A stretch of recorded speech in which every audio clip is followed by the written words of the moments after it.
Hello and welcome to the USB4 transmitter application. The first tab in the USB4 transmitter application is the setup menu.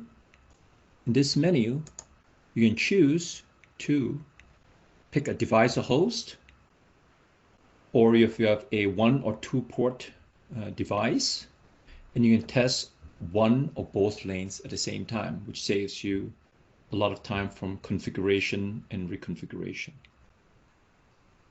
Something that's unique and different to USB4 is the notion of a preset calibration. You have to calibrate and find the optimal preset.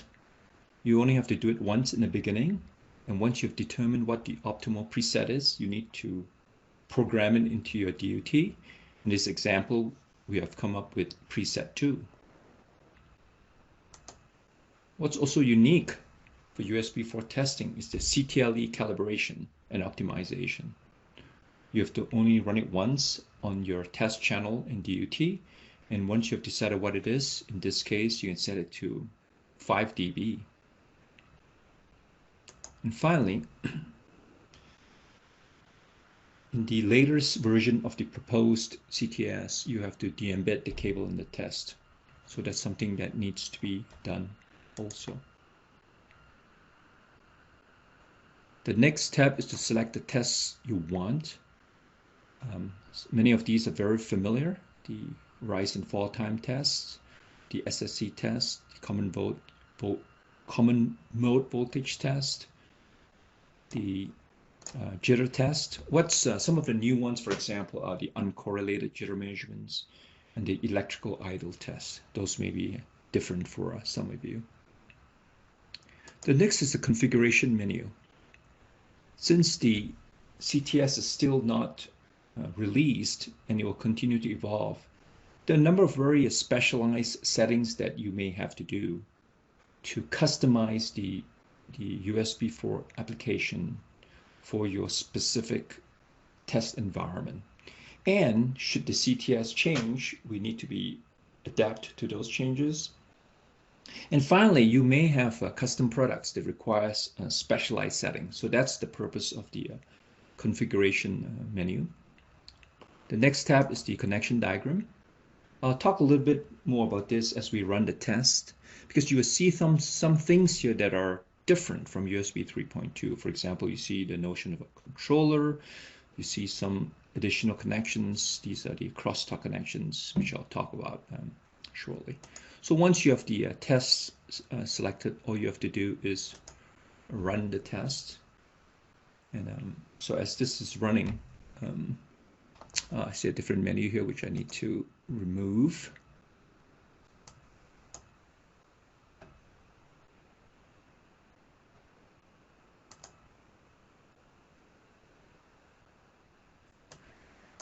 Once you start running the test, you have the option of adding new tests, or in this case, since we're running a brand new test, we're going to replace the old test results with the new test results.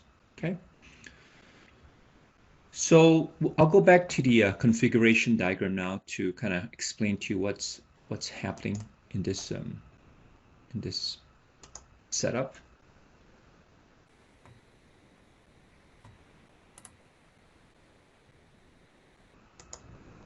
So you see some waveforms that are running over here. So this application, the USB4 application, runs in the oscilloscope, and it talks to a new product, a proposed product for USB4 testing called a controller. So there's a USB cable that goes from the scope to the controller, and it tells the controller what it wants it to do. And you see there's another cable that goes from the controller to the fixture that then goes into the DUT. And using the SBU lines, there is a set of commands that in this case tells the DUT what to do to output a signal, and all the control is done through the app in the scope. Now you see additional cables that are running around here. So there are cables that go from the fixture to the scope for the capturing the signals of interest, and then you see additional cables that go from the, we'll go back to the connect menu here, from the controller to the RX inputs of the fixture, and these are for running the crosstalk interference signals. So you acquire signals to the TX outputs,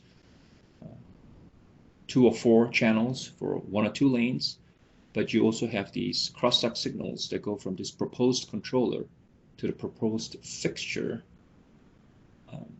that is connected to your USB4 product. Okay, so in this case, once the tests are run, then you can look at the HTML report to look at the different test results or what you have done. So I hope you enjoyed the demo. Please do not hesitate to contact the Keysight team if you have more questions about testing USB4.